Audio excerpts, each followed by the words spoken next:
During this reading journal setup, I realized something was missing. So this time I made sure to leave a spread open just for that. 2025 is almost over, but I still want to keep updating my journal with the books I was unable to complete, my stats, and just for fun, an official launch of my NieR rating system. I mentioned it before in a past video, but even I was confused by how I explained it. So today I'll be breaking it down properly in a way that is hopefully both helpful and pretty too. A quick backstory before we dive in. My grandma was always reading, and I mean always. I remember being in the back seat and falling asleep to her audiobooks because she would constantly be reading from physical books, audiobooks. She always had something with her at all times. And when she passed, books became a way for me to feel closer to her again. They kept me company when I was lonely, and they gave me new places and characters to escape to. So with that in mind, let's set up the pages I forgot. I started with my stamps because they're just so cute and they also tie in with the theme. One thing I've noticed during my reading journey is that sometimes you're just unable to finish books, or your borrow time on Libby that just happens to run out. So I dedicated a spread for a pick up again so I can complete those books later on. And on the right-hand page, we will be tracking all of my reading stats. To keep myself from going a bit cross-eyed, I highlighted every other line with my Tombow brush pen in N95. It's a really light cool tone gray, but just enough to add that little hint of color. On the stats page, I decided to play with pie charts for my mood reads and my reading pace. Oh, and don't mind the booze read typo. I know it's spooky season, but I really meant to stamp books.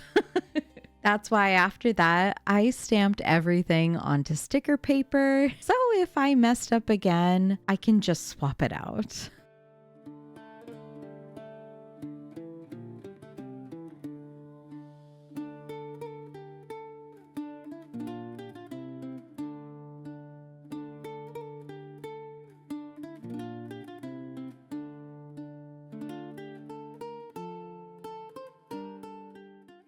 If there's one thing I love about Archer and Olive, it's their multicolored notebooks.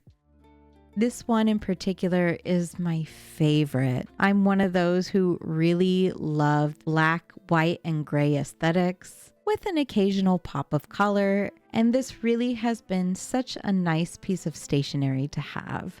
I used the black dot grid paper to make a larger notebook that reminds me what my NieR rating system stands for. That way, I don't have to keep flipping back and forth to the main page every time too. So here's how it works. N stands for narrative. Was the narrator or author easy to understand? Was the writing or voice acting easy to identify each character? I is for imagination. Did the author create a world that kept me captivated or even convinced me that it could be real? E stands for emotion.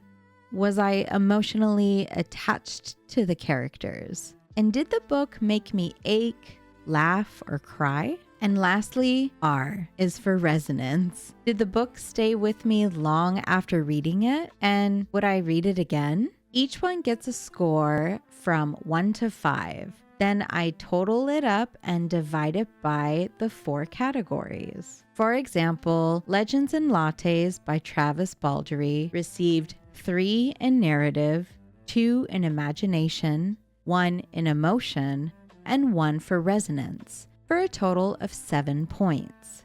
Divide that by 4, and it comes out to 1.75 stars. Another example, The Last Wish by Andrzej Sapkowski got all 5s, making it a total of 20 points. then divide that by 4, giving it a perfect 5-star read. And also a true Grimoire of the Year contender. I've tried systems like Callpile before, but they didn't quite work for me, so I just made my own.